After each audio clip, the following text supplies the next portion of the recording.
Alright, welcome back to Let's Play KRZ Part 14. I'm DG, and we're back to this trip.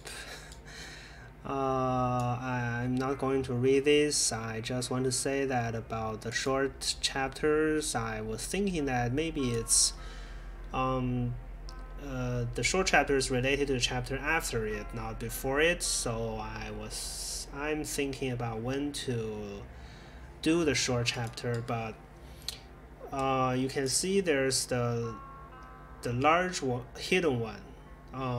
So if I go chapter 5 and then the short chapter before it and then to the last, I'm not sure is the best sequence. But okay. Well, we see this Luke, Lick met in prison. She was a volunteer teaching conflict meditation skills to guards, and she was employed at the side gate accepting deliveries and greeting visitors. Neither of them once saw a prisoner.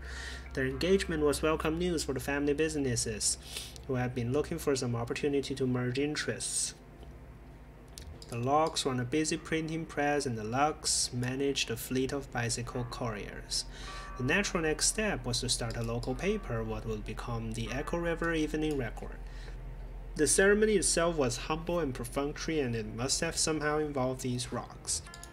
Maybe they walked around them in a spiral like a symbol of their ever-tightening bound, and it must have also involved that petrified stump. Neither family is particularly religious, but rumors persist that the officiant was a rope. Shannon helped me fix up a mushroom stew in the kitchen. Shannon and her friend set out in the dinghy to deliver a package at the telephone exchange. So I choose like one time to stay, one time to went out. And this is the time to stay, apparently.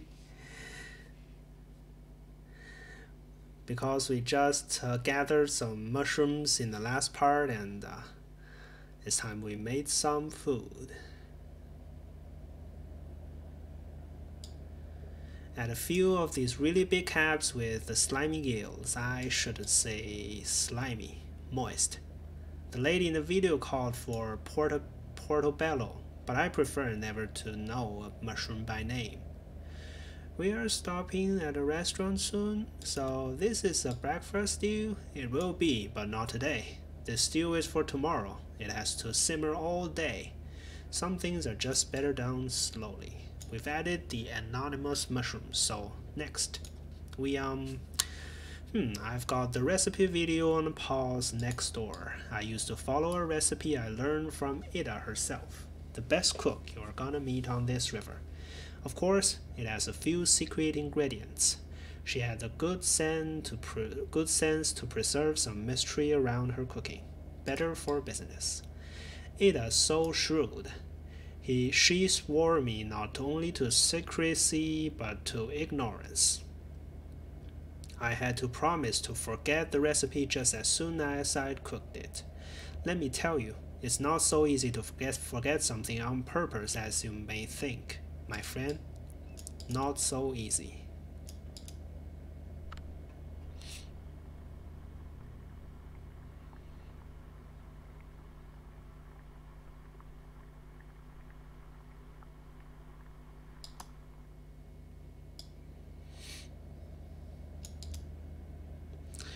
Let's get the recipe.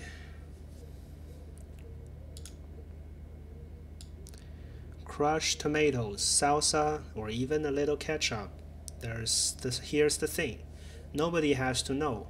Throw in some more of that spice blend we threw together earlier. Stir all that up and crack a beer. Baby, you'll be here for a while. What did she just say to do? Will's trying to make this stew right now. She just said to add something red. I saw some maraschino cherries in there. Maybe I can help him figure it out. I got kind of sucked into this program.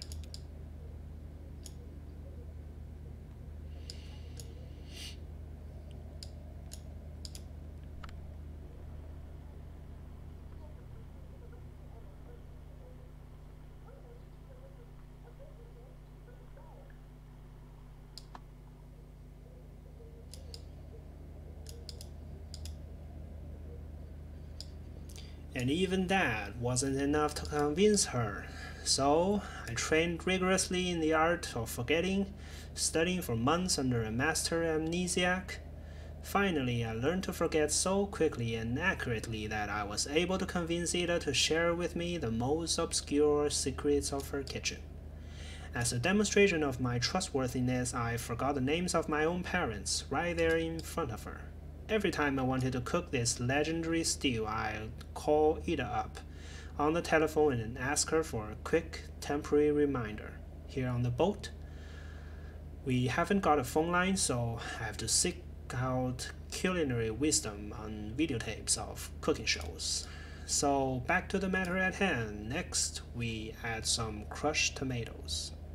Did you already make the spice blends? Spice blend? Oh, it's you. I thought, never mind. Hello.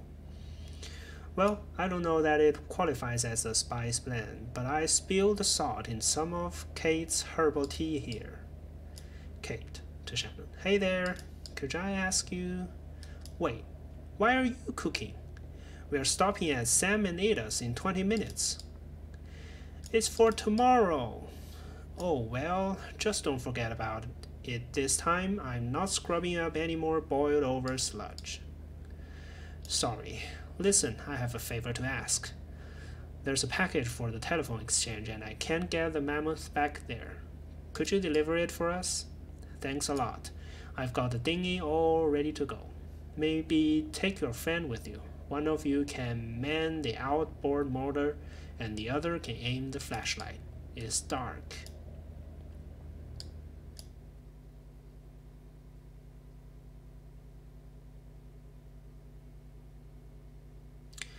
So I still have to go outside,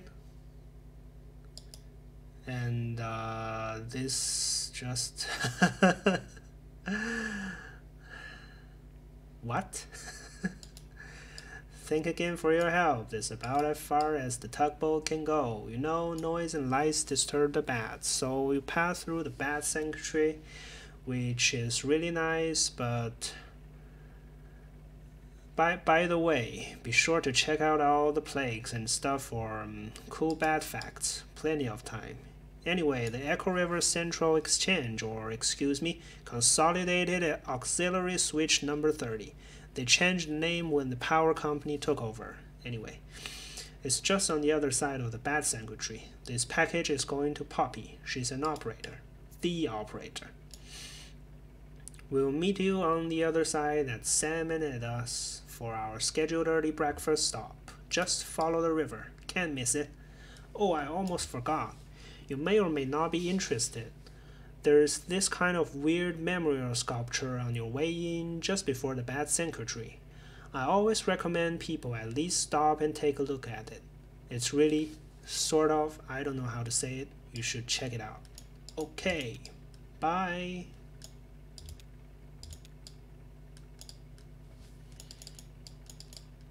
But how do I go?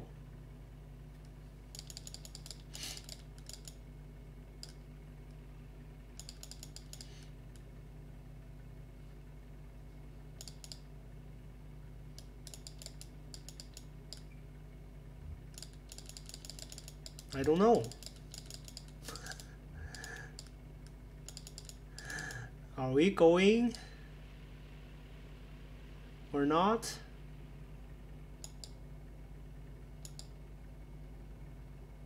What are all these?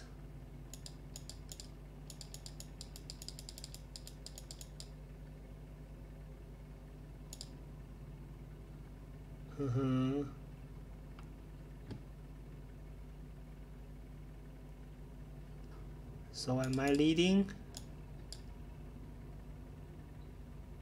Why are we going left? I thought we were going that way.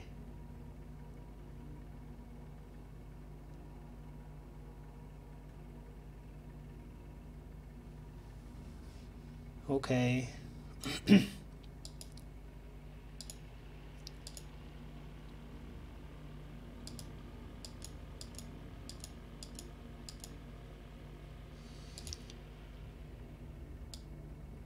Sign, we claim these helmets in the names of the folks who wore them, and we place them here in their memory, but also as a spit in the greedy green eye of that power company who bought up our old mine and traded our brothers and sisters' safety for a little more yield, but only yielded 28 good men and women die when the walls collapse and tunnels fill with water, and the flood. Guess that's what they mean. Their lungs were black, but now they're washed clean and full of water too. Sorry. So funny. And swept through hidden tunnels into some awful cave we never will find. And so, we guess the water buried them for us. So, let this here be the marker for their grave. And if any son of a bitch from that power company wants to take back these helmets as company property, just you try it and see what will happen. Conway, hey, Elkhorn, that's the mine we met in. Where you folks, worked? Looks like it's been here a while. I sure as hell wouldn't mess with it. You think whoever wrote it is still that angry? I don't think you ever forget anger like that. No, I guess you probably don't. This probably stirred up. I mean, how do you... It's fine. I'm glad this is here. People should remember this happened. Well, here we are, remembering, and I didn't even know it the first time around. But here I am, remembering it now. That's a fine memorial, I guess.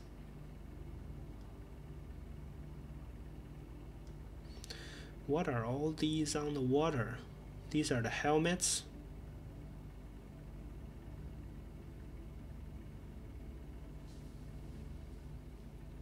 It's really strange that they keep like floating,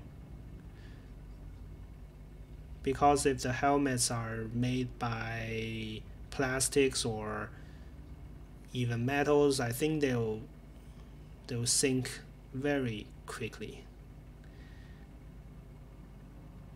But do you think like they use wooden helmets?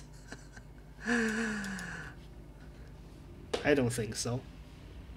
So just for cinematic effects. Guys from distillery.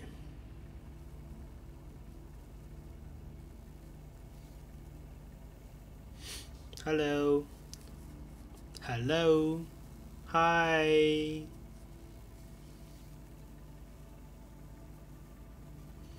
What? You're looking at me like I'm crazy. Just sometimes I forget I don't even really know you that well. Yeah, well, that makes two of us. You know, those guys from the distilleries are just making the best of a bad situation, just like the rest of us. Hey, one of them said to me earlier they could even help me take care of these medical bills for my leg, you know? Get it all together on a plan, consolidate it. What? Wouldn't you talk to them about that? Oh, they're around. They're pretty much everywhere you look on this river. You really haven't noticed? Anyway, I have a feeling it'll all work out. Even for me? Hey, why not? Seems like we're getting pretty close to finding your cousin, right? And besides that, you're young and smart. Plenty of time to bounce back from whatever. Listen, that old truck I've been driving belonged to my boss, Ira, Lisette's husband. Okay, so Ira's Lisette's husband. To be honest, Ira didn't like me very much, but somehow Liz got it into her mind that he would have wanted me to have that truck someday, maybe to make up for all the yelling he did, or maybe so his ghost could hold it over me. Just one more thing to feel like I owed him for. Anyway, they got their own trucks at the distillery, and now that the antique shop is closing up, I got no use for that old truck. I was thinking you could take it. That's very generous, but I don't need a truck. You could drive it around while you figure out what's next. Hell, you could sleep in it if you need to. It's big enough. Well, just think about it anyway. You'd be doing me a favor, you know?